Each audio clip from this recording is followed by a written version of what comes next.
সুপ্রিয় শিক্ষার্থী, শিমুলস টিউটোরিয়ালে তোমাকে সদর সম্ভাষণ। আজকে আমাদের আলোচনার বিষয়ে এসএসসি 2023 সালের ঢাকা বোর্ডের সাধারণ গণিত প্রশ্নের সপ্তম অধ্যায়ের আলোকে যে প্রশ্নটি এসেছিল সেই প্রশ্নটি সমাধান করা। তো যেহেতু নবম দশম শ্রেণীর গণিত বইয়ের সপ্তম অধ্যায়, তার মানে বুঝতে পারছো এটা সম্পাদ্যের অংশ। তো উদ্দীপকে দেওয়া ছিল ত্রিভুজের ভূমি বি ইকুয়াল টু 4 সেন্টিমিটার। সুতরাং একটা ত্রিভুজের ভূমি দেওয়া আছে, সেইটার ভূমি হচ্ছে বি এবং বি এর মানটা হচ্ছে 4 সেন্টিমিটার। ভূমি সংলগ্ন কোণ হচ্ছে এক্স কোণ এবং যার মান হচ্ছে 60 ডিগ্রি এবং অপর দুই বাহুর সমষ্টি হচ্ছে এ ইকুয়াল টু 7 সেন্টিমিটার। তো উদ্দীপক দেখে তোমরা নিশ্চয়ই বুঝতে পারছো এইটা পাঠ্য বইয়ের সম্পাদ্য একের সাথে মিল, কারণ সম্পাদ্য একে ত্রিভুজের ভূমি দেওয়া ছিল, ভূমি সংলগ্ন কোণ দেওয়া ছিল এবং অপর দুই বাহুর সমষ্টি দেওয়া ছিল। অন্তর দেওয়া ছিল সম্পাদ্য 2-এ আর সম্পাদ্য 1-এ দেওয়া ছিল দুই বাহুর সমষ্টি। তো এই ছিল উদ্দীপক।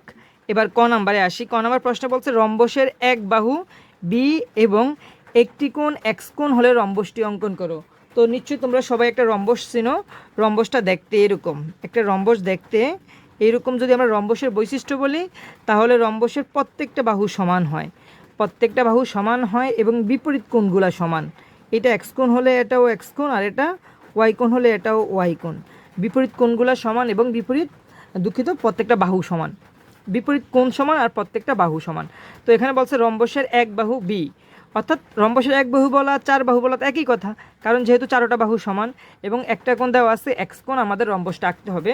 তাহলে আমরা সমাধান শুরু করি। দেওয়া আছে, এটা হচ্ছে ক নাম্বারের সমাধান। দেওয়া আছে বি ইকুয়াল টু কত, বি ইকুয়াল টু 4 সেন্টিমিটার। যেহেতু বলছে রম্বসের এক বাহু 4 সেন্টিমিটার, তাহলে আমরা পাশাপাশি লিখলাম 4 সেন্টিমিটার। এটা চিত্র আঁকতে হবে। এখান থেকে আমি কি রুলার থেকে 4 সেন্টিমিটার কেটে নিলাম। তোমাদের নিশ্চয়ই জ্যামিতি বক্সে রোলার আছে, ওটা থেকে 4 সেন্টিমিটার কেটে নিবে। এরপর আমাদের একটা কোণ দেওয়া ছিল এক্স কোণ 60 ডিগ্রি, এক্স কোণ 60 ডিগ্রি। তাহলে আমরা একটা কোণ আঁকার ক্ষেত্রে আমরা জানি প্রথমে একটা সোজা দাগ দিতে হয়, তারপরে চাঁদার সাহায্যে ওইখান থেকে কী করতে হয়, কোণটা কেটে নিতে হয়। তাহলে আমরা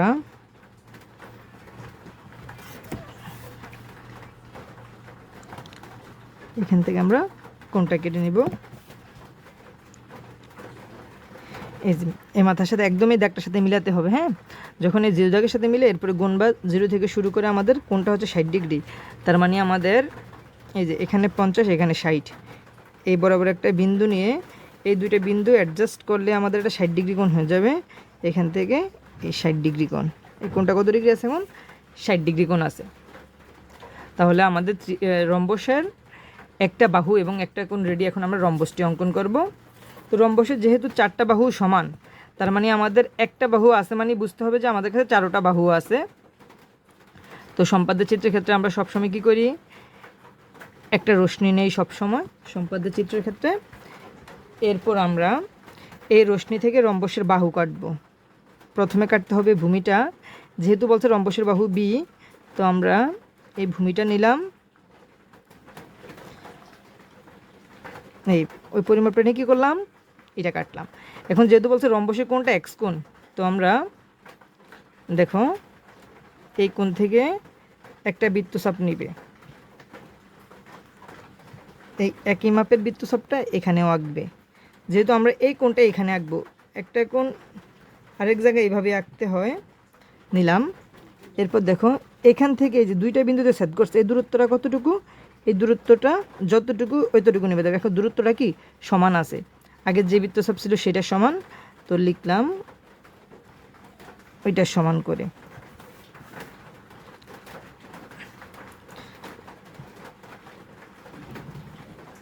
এই এখানে আমাদের বাহু বি আছে এবং কোণটা এঁকে ফেললাম। তো যেহেতু রম্বসে চার বাহু সমান, তার মানে এই বাহুটা যতটুকু বাকি বাহুগুলো অতটুকুই। তো এদিকে একটা বৃত্তচাপ আঁকলাম, এদিকে এবার একই মাপে, যেহেতু চারোটা বাহু সমান, একই মাপেই আরেকটা বৃত্তচাপ এবং এখান থেকে আরেকটা বৃত্তচাপ। এখন বৃত্তচাপগুলো যোগ করে দিব, তারপরে হয়ে যাবে আমাদের কাঙ্ক্ষিত রম্বস। এই এখন A B C D E F, দেখো সুতরাং এ বি সি ডি কাঙ্ক্ষিত রম্বস।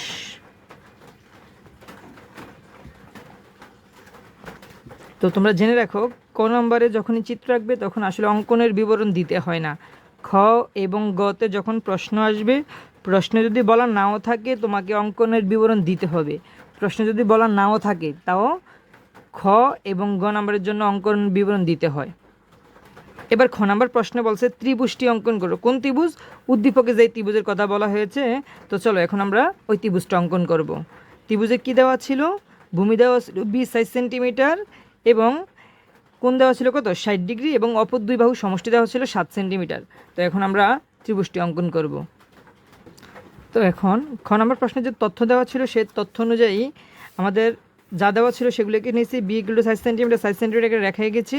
তারপরে A equal to 7 centimetre, 7 centimetre আরেকটা রেখে গেছি এবং এক্স কোণ ছিল 60 ডিগ্রি, সেই অনুযায়ী একটা কোণ এঁকেছি। এখন আমাদের কাজ হচ্ছে ত্রিভুজটা আঁকবো। তাহলে ত্রিভুজ আঁকার ক্ষেত্রে আমরা সবার প্রথম একটা রশ্মি নিব। এবার যেহেতু উদ্দীপকে বলা হয়েছিল বি হচ্ছে ত্রিভুজের ভূমি, তো আমরা এখন ত্রিভুজের ভূমিটা কেটে নিব। এই পরিমাপটা নিলাম এবং নিয়ে এখান থেকে ভূমিটা কেটে নিব। এবং উদ্দীপকে বলা হয়েছিল ভূমি সংলগ্ন কোণ হচ্ছে এক্স কোণ। তাহলে এই এক্স কোণটা একটা বৃত্তচাপ নিলাম, আবার এখান থেকে এই জায়গাটা যতটুকু অতটুকু নিব।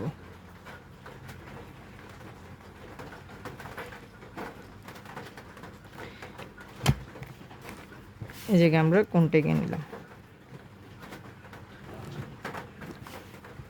তাহলে আমাদের ত্রিভুজের এই হচ্ছে ভূমি এবং এই হচ্ছে কোণটা। এখন আমরা কি করব? এই যে সমষ্টিটা আছে, এইটা পাঠ্য বইয়ের সম্পাদ্য 2-এর সাথে আমার চ্যানেলে অবশ্যই ধারাবাহিক ভিডিও আছে, ওইখান থেকে দেখতে পারবে। এখান থেকে আমি সমষ্টিটা কাটলাম। এবার এই দুইটা যোগ করলাম। এইটা সমষ্টির মাথা আর আমাদের যে ভূমির যে বিন্দুটা ছিল ওই বিন্দুটা যোগ করলাম। এবার এই জায়গায় যে কোণটা উৎপন্ন হয়, এখানে যে কোণ উৎপন্ন হয় সেখানে এই কোণটা আঁকবো। এই জায়গায় যে কোণটা উৎপন্ন হয়, এই যে এখান থেকে একটা বৃত্তচাপ নাও, একটা বৃত্তচাপ নিলাম, এই বৃত্তচাপটা এই জায়গায় আঁকবে, এই জায়গায় আঁকবে। এবার এখান থেকে এই যে দূরত্ব, এখান থেকে যে দূরত্বটা, এই দূরত্বটা এখান থেকে কাটবে। এই কাটার পরে এই বিন্দুর সাথে এই দূরত্ব বরাবর দাগ দিবে। তাহলে আমাদের কাঙ্ক্ষিত যে ত্রিভুজ, সেই ত্রিভুজটা হচ্ছে মূলত এই ত্রিভুজটা। তোমার ভরাট করে দিতে হবে না, আমি বোঝানোর জন্য ভরাট করে দিচ্ছি। যে প্রশ্ন অনুযায়ী যে ত্রিভুজের কথা বলছে সেই ত্রিভুজটা হচ্ছে এই ত্রিভুজটা। এটা হচ্ছে এ বি সি হচ্ছে আমাদের কাঙ্ক্ষিত ত্রিভুজ। আমি অঙ্কনের বিবরণ লিখে দিব। আর ডি ই এফ জি, শুধু ত্রিভুজটাকে এবিসি রাখবার, এনাদারগুলা যা ইচ্ছা তা দিতে পারবে। আর অবশ্যই বড় হাতের অক্ষর হইতে হবে। তাহলে আমরা একটু শনাক্ত করে দিই। এই যে এই 7 সেন্টিমিটার কোথায় ছিল? এই পুরো জায়গাটা 7 সেন্টিমিটার। তাহলে 7 সেন্টিমিটার হচ্ছে এখান থেকে এখান। এই যে 60 ডিগ্রি কোথায় ছিল? এই জায়গায় ছিল 60 ডিগ্রি কোণ। এরপরে বি কোটো 4 সেন্টিমিটার কোথায় ছিল? বি ছিল এই জায়গায়। এগুলো ছোট হাতের, এগুলো ছোট হাতের দিবে, আর যেগুলো শীর্ষবিন্দু ওগুলো হচ্ছে বড় হাতের দিবে। তো সুপ্রিয় শিক্ষার্থী, আসলে যেভাবে চিত্রটা এঁকেছিলাম অঙ্কনের বিবরণটা ঠিক সেভাবে লিখেছি। যে একদম শুরুতে যে কাজটা করেছিলাম, তারপরে যে কাজটা করেছিলাম, তারপরে যে কাজটা করেছিলাম, এভাবে ধাপান্তরে কি আমি সম্পূর্ণ অঙ্কনের বিবরণটা লিখেছি। আসলে এটা মুখস্থ করার কিছু নাই, আমি চিত্রটা যেভাবে আঁকছি ওইভাবেই লিখছি। তো আশা করি বোঝা যাবে। এরপরে আসি আমরা গ নাম্বার প্রশ্নের সমাধানের ক্ষেত্রে। তো গ নাম্বার প্রশ্নে বলছে এ এবং B+1 সামান্তরিকে দুইটি কর্ণ এবং কর্ণদ্বয়ের অন্তর্ভুক্ত কোণ এক্স কোণ হলে সামান্তরিকটি অঙ্কন করো। তো যদি এখানে অঙ্কনের বিবরণ আমি লিখি নাই, কিন্তু আমি প্রথমে বলেছিলাম যদি প্রশ্নে অঙ্কনের বিবরণ থাকে তাও লিখতে হবে, না থাকলেও লিখতে হবে, কারণ খ এবং গ এর ক্ষেত্রে এই নিয়মটা মানতেই হবে। তো কথা না বাড়ি আমরা সমাধানের দিকে আসি। কর্ণের দুইটা কর্ণের একটা হচ্ছে এ এবং একটা হচ্ছে B+1। তাহলে আমরা লিখি যে আমাদের উদ্দীপকে যেমন দেওয়া ছিল গ নাম্বারের সমাধানে দেওয়া আছে B = 4 সেন্টিমিটার আর B+1 কত হবে 4+1 = 5 সেন্টিমিটার। তাহলে আমাদের একটা কর্ণ হচ্ছে 5 সেন্টিমিটার। এখান থেকে আমরা 5 সেন্টিমিটার কেটে নেই।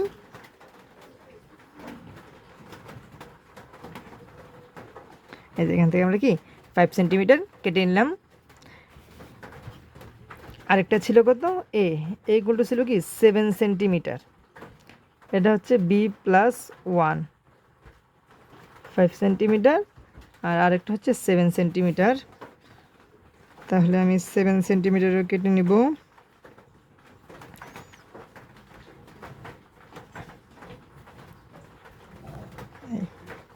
বলছে সামান্তরিকে দুইটা কর্ণ, একটা হচ্ছে এ একটা হচ্ছে B+1 এবং যেই কর্ণদ্বয়ের অন্তর্ভুক্ত কোণটা হচ্ছে 60 ডিগ্রি।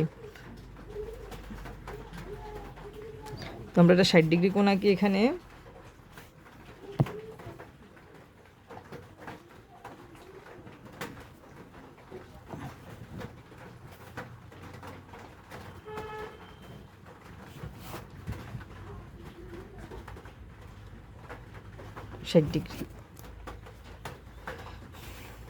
তো সামান্তরিক আঁকার ক্ষেত্রে আমাদের একটু সামান্তরিক সম্পর্কে আইডিয়া নিতে হবে। একটা সামান্তরিক হয় এরকম, সামান্তরিকের ক্ষেত্রে বিপরীত বাহুগুলা সমান। রম্বসের যেমন প্রত্যেকটা কোণ সমান, আর সামান্তরিকের ক্ষেত্রে বিপরীত বাহুগুলা সমান এবং যে কর্ণ দুইটা আছে কর্ণ দুইটা সমান না, তবে এইটা ঠিক সমান না হলে কি কর্ণ দুইটা পরস্পরকে সমান দুই ভাগে ভাগ করে, অর্থাৎ এই অংশটা যতটুকু আবার এই অংশটা ততটুকু, এই অংশটা যতটুকু এই অংশটা ততটুকু, এই জায়গা যতটুকু এই জায়গা ততটুকু, আবার এই জায়গা যতটুকু এই জায়গা ততটুকু, অর্থাৎ সামান্তরিকের কর্ণদ্বয় পরস্পরকে সমান দুই ভাগে ভাগ করে। তাহলে চিত্র আঁকার ক্ষেত্রে আমরা শুরুতে কি করব, একটা রশ্মি নিয়ে নেব। যেহেতু সামান্তরিকের চিত্রটা আমরা আঁকবো, এটা রশ্মি নিয়ে নিলাম। এরপর আমাদের প্রথম কাজ হবে যেইটা বড় কর্ণ আছে সেই কর্ণটা কাটা। এই বড় কর্ণ আমি এখান থেকে কেটে নিলাম। আচ্ছা, আমাদের রশ্মিটা একটু বড় করতে হবে।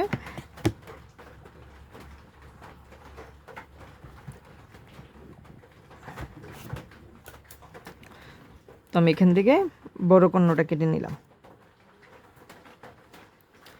এরপরে আমরা একটু আগে এখানে দেখলাম কি যে সামান্তরিক কর্ণদ্বয় পরস্পরকে সমান দুই ভাগে ভাগ করে, ঠিক না?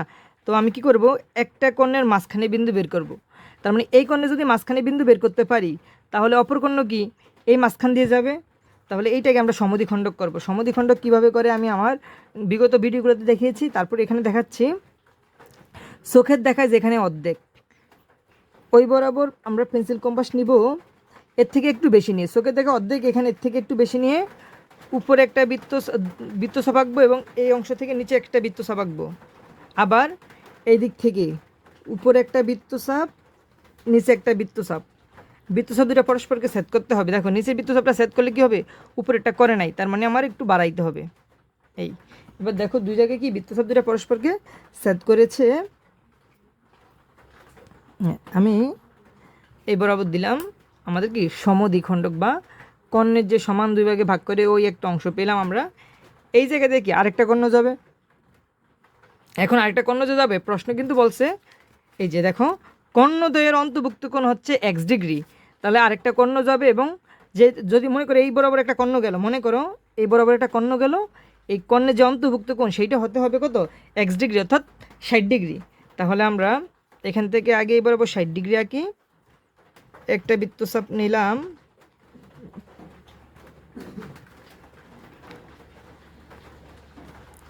এই বৃত্তচাপ একই মাপে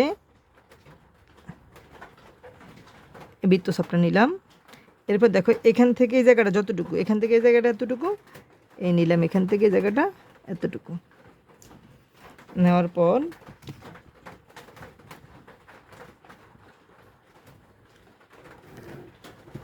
দেখো তাহলে এই আরেকটা কর্ণ, এটা যদি আরেকটা কর্ণ হয়, অন্তর্ভুক্ত কোণ কত? 45 ডিগ্রি, ঠিক আছে, 45 ডিগ্রি রাখলাম।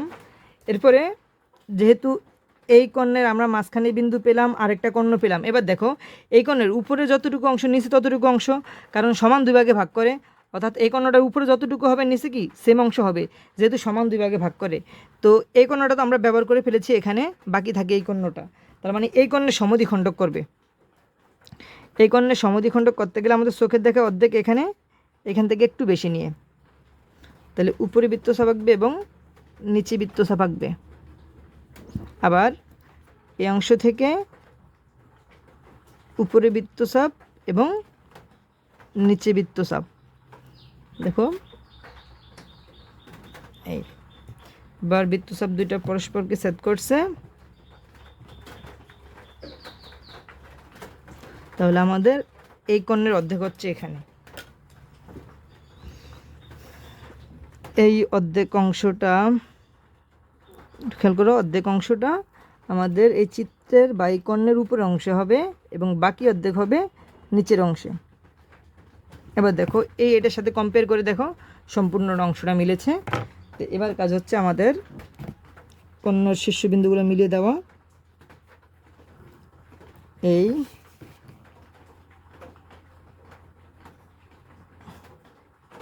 সাথে এই, এটার সাথে এই, এটার সাথে এই, তাহলে আমাদের কাঙ্ক্ষিত সামান্তরিক হচ্ছে এটা। আমরা যে সামান্তরিকটা আমাদের প্রশ্নে বলা হয়েছিল, কাঙ্ক্ষিত সামান্তরিক হচ্ছে এই অংশটা।